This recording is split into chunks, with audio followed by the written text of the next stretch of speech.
বলছি তাহলে প্রসাদ কি এখনই দেওয়া হবে? তুই কি ভুলে গেছিস আমাদের পারিবারিক নিয়ম অনুযায়ী এখন ছেলে বউরা আর মেয়ে জামাইরা মিলে বেলপাতায় দোয়াত কলম দিয়ে লিখে মা সরস্বতীর পায়ে অর্পণ করে সংসারের মঙ্গল কামনায়।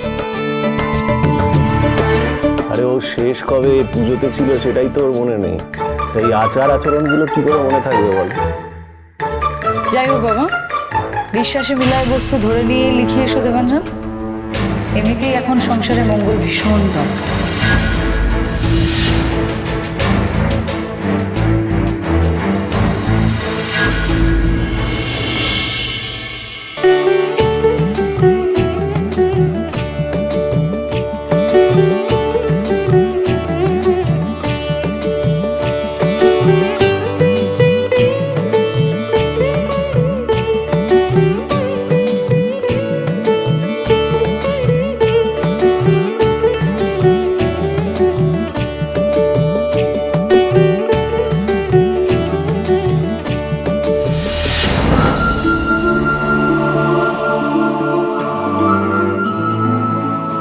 শোন শোন, এই সরস্বতী লিখতে যদি কোনো অসুবিধা হয় তাহলে তুই টিপির থেকে বানানটা জেনে নিতে পারিস। এই তুমি আর কি ভাব বলো তো? ও হাসি,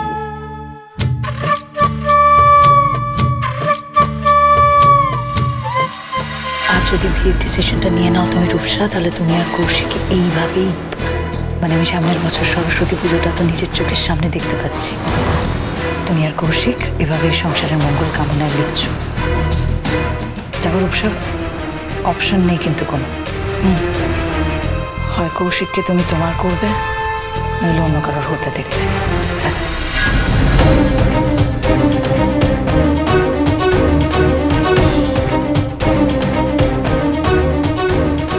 নবাব তুই আয়।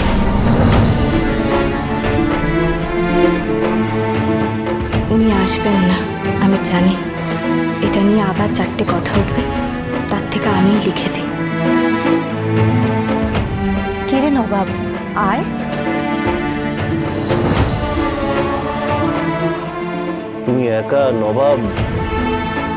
হ্যাঁ, কি ব্যাপার বাবা?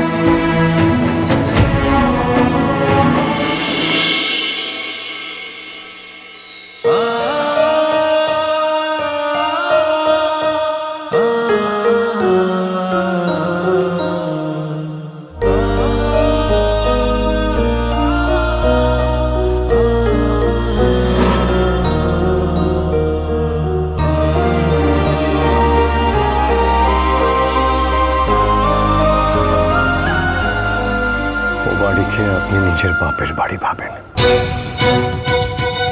তবে ও বাড়ির লোকজন আমার বোন রূপসার সাথে যেটা করেছে তার দোষ আমি আপনার উপর চাপাচ্ছি না। তার মানে এটাও নয় যে আপনি কৌশিক আর রূপসার মিল করানোর চেষ্টা করবেন, দুজনকে মেলানোর চেষ্টা করবেন।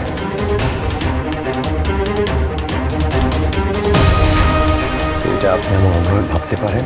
আমার শেষ কথা, ওই শেষ গল্প, সব শেষ, দি এন্ড।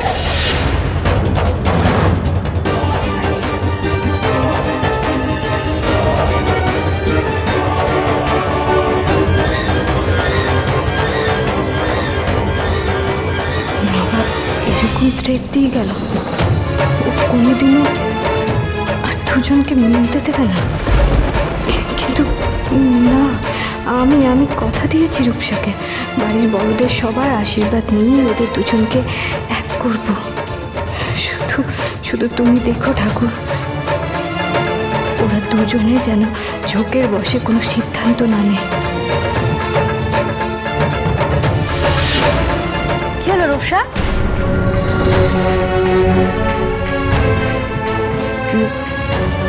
আমি মানে ওই একটু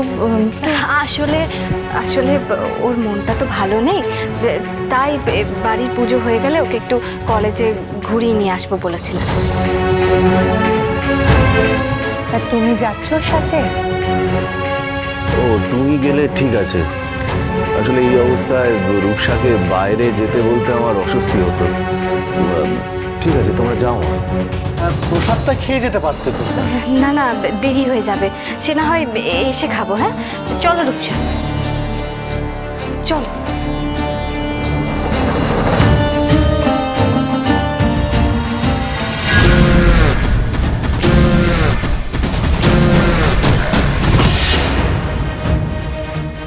ওই যে ওখানে, তাড়াতাড়ি গিয়ে ট্যাক্সিতে উঠে পড়ো। হ্যাঁ যাও যাও।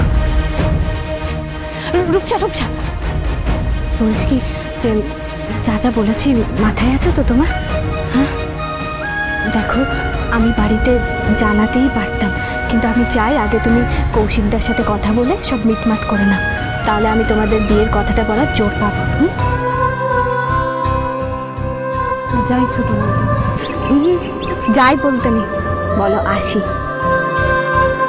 এসো, ভালোভাবে সব মিটমাট করে এসো। যাও।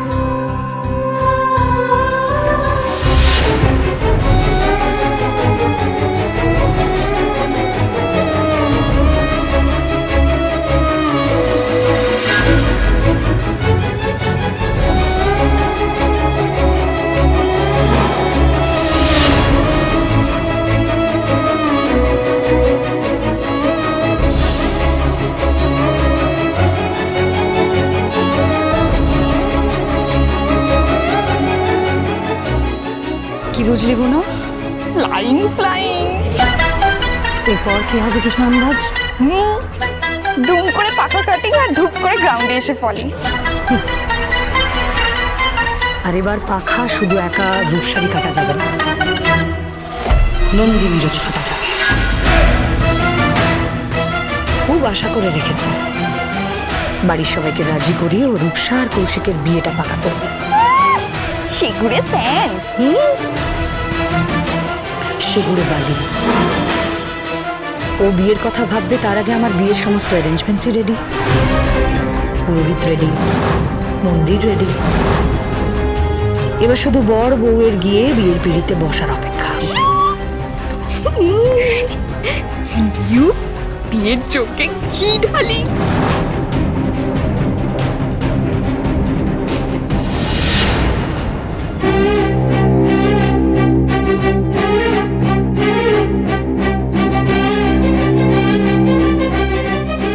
কথা বলো কৌশিকের সাথে, কথা বলো। দরকার হলে বাড়ি থেকে বেরিয়ে গিয়ে বিয়ে করে নাও তোমরা। একটা কথা মাথায় রেখো, বিয়ের সমস্ত আয়োজন ছিল, সুযোগ ছিল, কিন্তু তোমাদের একটা ডিসিশনের ভুলে সেটা নষ্ট হলো। এটা কিন্তু হতে দিও না। আমাকে একটা কথা দেবে কৌশিক? তুমি তো আমার সাথে কথাই বলছো না, আমি কি বলবো? মানে ওসব ওসব বাদ দাও, তুমি শুধু বলো তুমি আমাকে বিয়ে করবে কিনা।